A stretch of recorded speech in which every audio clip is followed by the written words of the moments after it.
na yan, di ba? Baka walang biya.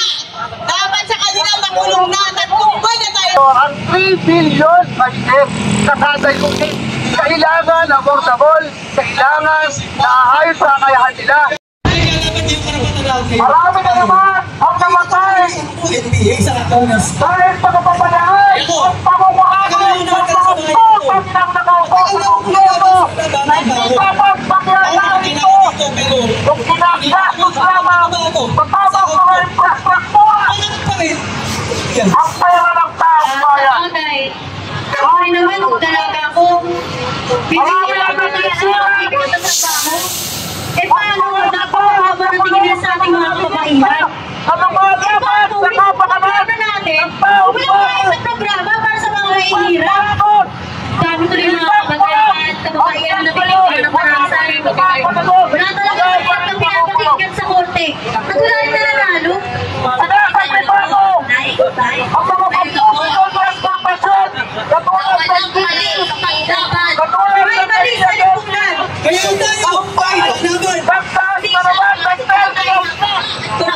Justisya! Justisya para sa bulok na Justisya! justisya para sa pasis sa krimen. Justisya! Utang na lumo ng pasis sa krimen.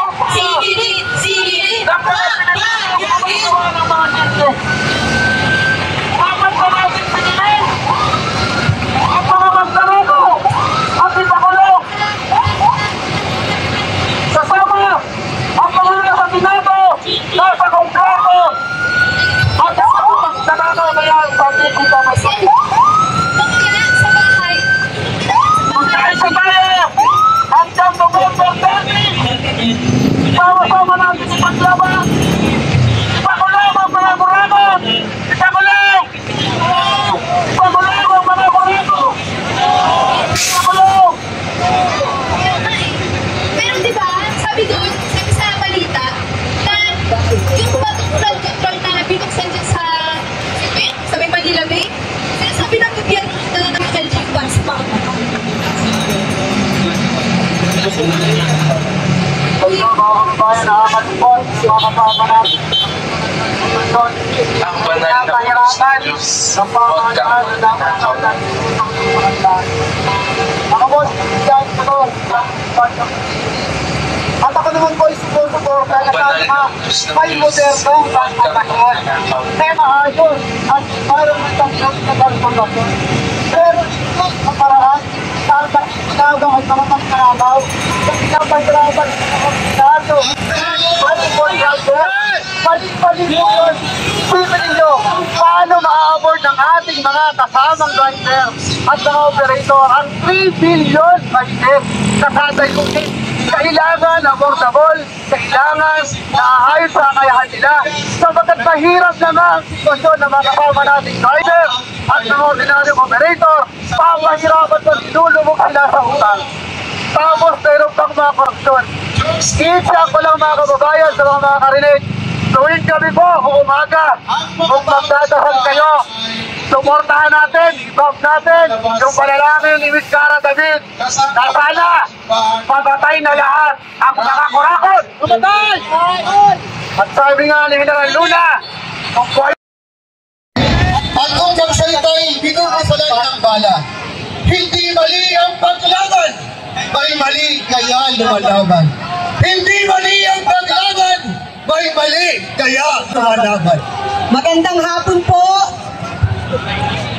Magandang hapon po. Ako po si Ruth Remigio ng Kilometro Zero. Wala po sa hanay ng maliit na manininda. Alam niyo po, sa matagal na panahon, hindi ko po akalain na akit ako nito at makakapagsalita pa. Ngunit sobra na, abuso na, hindi na po sila tao. Ayun po sila sa lahat ng mga hayop. Mga walang kwentang tao po sila. Kung ang congressman po ay nagdanakaw ng control, ng flood control sa kanilang mga distrito, meron pa po na hindi napupulgan. Ito po ay ang DESA. Ang lahat po ng travel tax paglalabas tayo ng bansa, 1,620 po ang pinabayaran natin. At yun po ay pinapagawa nila ng flood control sa buong Pilipinas. Isipin po natin kung ang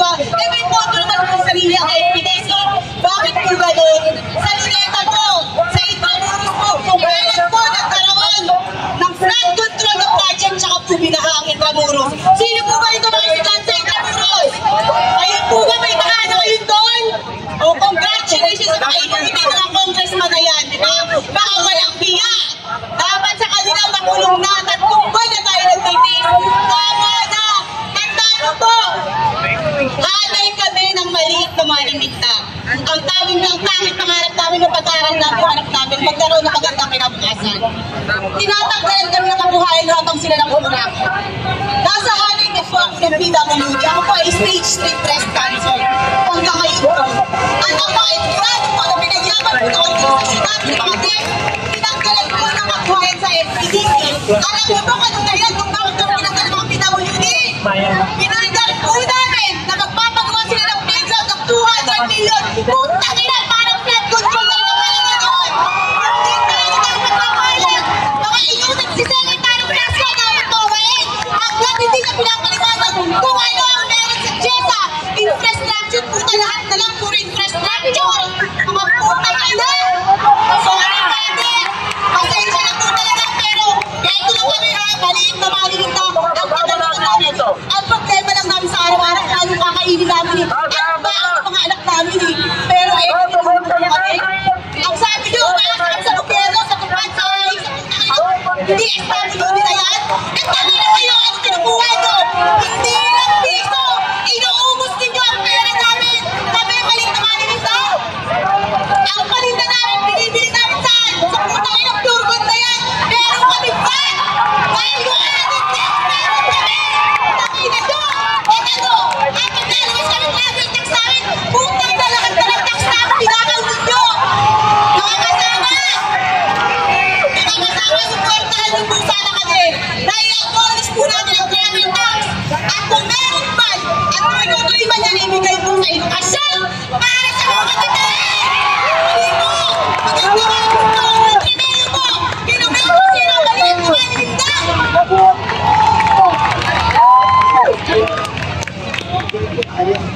Mga kalingasang hapon po sa inyong lahat. Ako po si David Angelo mula sa United People Against Corruption, Tupac, Mamanaba, Green Party of the Philippines at Bunyog. Alam niyo po ang Caloocan, Malabon, Nabotas, Valenzuela ang isa sa unang tatamaan ng epekto sa krisis sa klima. Taon-taon po, dyan sa General Luis sa Valenzuela, ginagawa ang drainage. Pero kada taon, tumataas din ang baha. Napakagaling ng mga gumagawa ng drainage.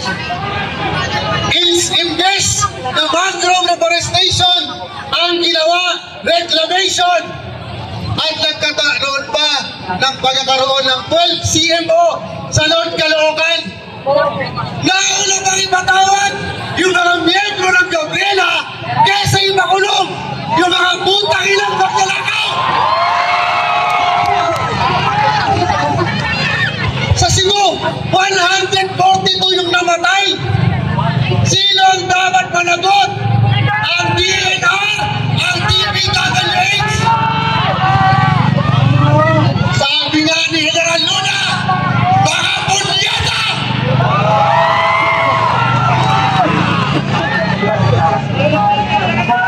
Yung problema ito, ang sabi, may mapapanagot, sabi ni Bongbong Marcos.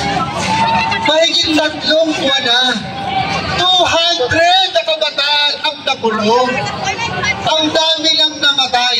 Bago raw magpasko, dati 100. Ngayon, 60. At pinagpalawa ba lang, parang kwarto sa beach resort, yung baka makukulong. Samantala yung mga nakabilanggon, walang kasalanan. Tapos silang huelga sa Valenzuela, nag-huelga lang, tinulong agad. Eh si Chief Escudero, si Jingoy Botomesa Estrada, sino ka?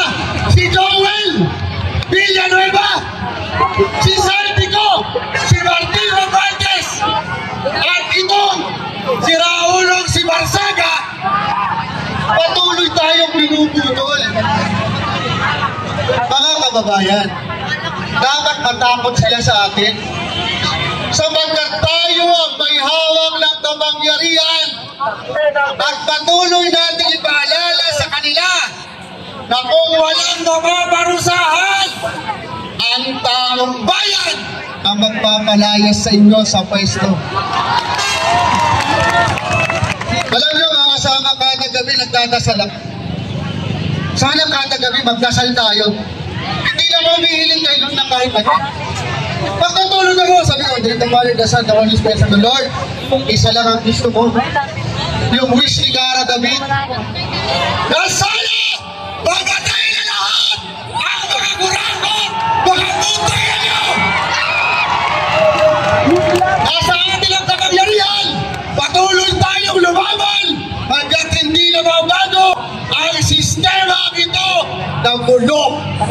Maraming salamat po.